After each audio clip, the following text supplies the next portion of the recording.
రాజుపాలెం మండలంలోని మొక్కపాడు గ్రామంలో శ్రీ ప్రసన్నాంజనేయ స్వామివారి దేవాలయంలో పూజా కార్యక్రమం అనంతరం ఎన్నికల ప్రచారాన్ని మొదలుపెట్టిన మాజీ మంత్రి సత్తెనపల్లి నియోజకవర్గ తెలుగుదేశం పార్టీ అభ్యర్థి కన్నా లక్ష్మీనారాయణ ఎన్నికల ప్రచారంలో భాగంగా కన్నా లక్ష్మీనారాయణ గ్రామంలోని ప్రతి ఇంటికి వెళ్లి ఎన్నికల మేనిఫెస్టో గురించి తెలియజేసి తెలుగుదేశం పార్టీ సైకిల్ గుర్తుకి ఓటేయాలని అభ్యర్థించారు. అలాగే తెలుగుదేశం పార్టీ జనసేన పార్టీ కూటమిని బలపరచాలని తెలియజేశారు. కన్నా లక్ష్మీనారాయణ మాట్లాడుతూ 2019 నుంచి జగన్మోహన్ రెడ్డి చేస్తున్న దుర్మార్గపు చర్యలను చూస్తూనే ఉన్నామని, వ్యవస్థల్ని నాశనం చేశాడని, అలాగే దళితులకు రాజ్యాంగబద్ధంగా రావాల్సిన నిధులు దోచుకున్నాడని, రాజ్యాంగబద్ధంగా రావాల్సిన 14% నిధులను పక్కదారి పట్టించిన దళిత ద్రోహి జగన్మోహన్ రెడ్డి అని, చట్టానికి వ్యతిరేకంగా వేల కోట్లు దోచుకున్నాడని, అలాగే దళితులకు చెందిన 27 పథకాలు రద్దు చేశాడని, దళితులకు ద్రోహం చేస్తూనే వచ్చాడని, తమ అధికారంలోకి వచ్చిన తరువాత సంక్షేమ పథకాల పేరుతో సంపద మొత్తం దోచుకుంటున్నాడని తెలియజేశారు.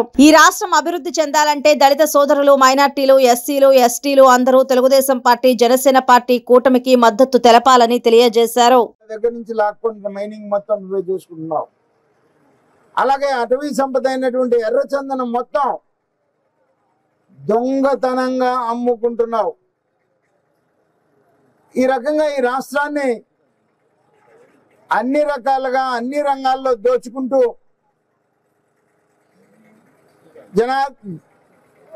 జగన్ రెడ్డి ఉంటే ఆయన ముఠ, దొంగల ముఠ మీ గ్రామంలోనే మరి మట్టి తోలుతున్నారు. మీ అందరికీ తెలుసుగా ఎన్ని కోట్లు దోచేశారు మట్టి మీద, ఎన్ని కోట్లు దోచేశారు. ఎవరు మాట్లాడట్లేదు.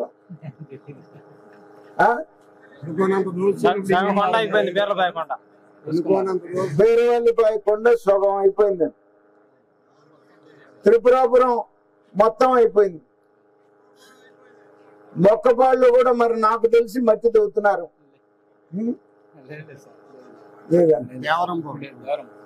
దేవరంపాళ్ళు తవ్వుతున్నారు. నాకు లాస్ట్ టైం వచ్చినప్పుడు చెప్పారు మొక్కపాళ్ళు ఎక్కడ తవ్వుతున్నారని.